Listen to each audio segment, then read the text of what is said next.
So when the FCA first introduced the concept of value, they were very much focused on the claims ratio. The claims ratio, in the FCA's view, is the proportion of premiums collected that are paid back to customers in the form of claims. When they introduced that, they had a lot of pushback from the industry, who said value was significantly more complex than that. Roll the clock on 10 years, we now have the Consumer Duty, which comes with it, the concept of fair value.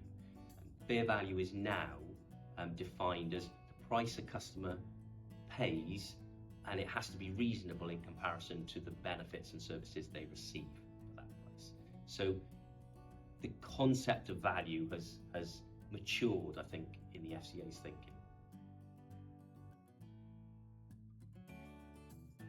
I think value is, it's a word, it's a concept, and it doesn't need to be positive or negative. Fair value is inherently positive. So yes, I do think there's a difference. CP 2416 proposes a framework for measuring value for pensions. It's quite detailed, it's quite granular, there's a lot of lines on it about different aspects of the product. Some of the things in that framework are very specifically pension oriented and wouldn't have any application to general insurance whatsoever. However, there are a lot of really interesting things in that framework that could apply to general insurance, or with a little bit of adaptation could apply to general insurance. The really interesting section for me in that paper was about how pensions measure service or quality of service. And I think that's often one of the most challenging parts of GI to evidence fair value. So that paper gives a really good insight into what the FCA think a pension fund could be measuring to prove value. And for anybody that's struggling to work out how to prove value for their own product or service, I recommend that as a really interesting read that could provoke thoughts that can apply back to general insurance or even a broking service. In the proposed framework for measuring value for pensions, the FCA has suggested customer satisfaction is an indicator of fair value. I should stress that it's not the one and only thing that firms should be measuring, but nonetheless it is a part of that. And what they've proposed is, in order to make sure that measurements are consistent, is they've proposed a standardized customer service satisfaction survey. I think the issue with that is customer surveys are really, really interesting, not just about service, but it could be about feedback about products and other things. I think they're a really useful tool for firms, and my concern would be that a standardized survey might result in a lack of engagement from both firms, but also, more importantly, customers, who might get fed up of seeing the same thing from all of the different the mortgage providers, the insurance providers, the pension providers, or all the different financial products that they've got. If they receive 5 or 6 versions of exactly the same survey, they're not going to be motivated to complete it either. So whilst I understand what the FCA is trying to achieve, I think a standardized survey is probably not the way to achieve it.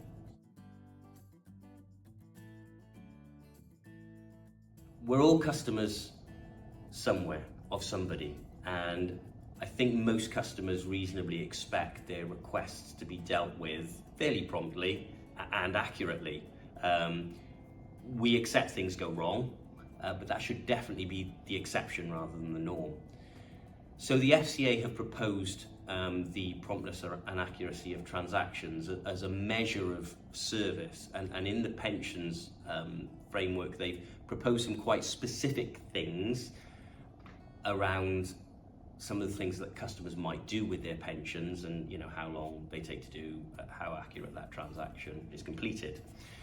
So thinking about how we can put that onto a general insurance product, you have a GI product for the occasion that you might need to make a claim. So claims processing times and claims resolution times would be, I think, key metrics, key obvious metrics for a general insurance product. So I wouldn't be surprised to see something similar, coming in to any general insurance framework if that's the way that this develops. So I think there's likely to be some form of trickle down of the framework that's being proposed for pensions into GI. It's worth saying that the framework at the moment is very much a proposal. It's out in a consultation paper, so there may yet be some changes to it. But we have seen this before with things like SMCR, which started with the banks and eventually made its way into all sectors of the financial services industry. So I think we could see something very similar again. Just might take a few years. So my gut feel, and it is very much a gut feel, is that they will go through the consultation exercise and then firm up the framework. And they will want to, I suspect, see how that framework actually works and what results it produces before they propose it into other sectors. So that's why I think it might take a couple of years. I think for brokers in particular, it's about articulating the value that they provide. My feeling is that hasn't been expressed adequately by the firms that the FCA has interviewed. I'd expect it to be fairly straightforward for brokers to articulate the value that they add, and then I think it's a case of considering what MI can support that and prove that the value that they think they add, they do. And importantly, if the MI shows something different, they need to act on that. The latest feedback from the FCA has been very ill-tempered, and I do think it shows a regulator that's running out of patience with the industry.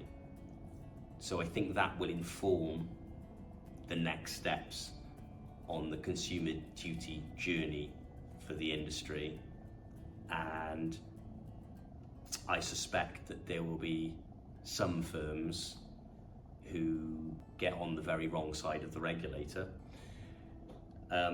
I expect those to be bigger firms rather than smaller firms, to be honest, but I don't think that means smaller firms can sit comfortably thinking we're all right. I think the standards are going to get higher rather than lower, and I think the expectations are going to get higher rather than lower. But ironically, I think smaller companies are probably going to be in a better situation to meet those higher standards, because as I said earlier, I think most companies will be doing it instinctively because that's what they need to do to serve their customers.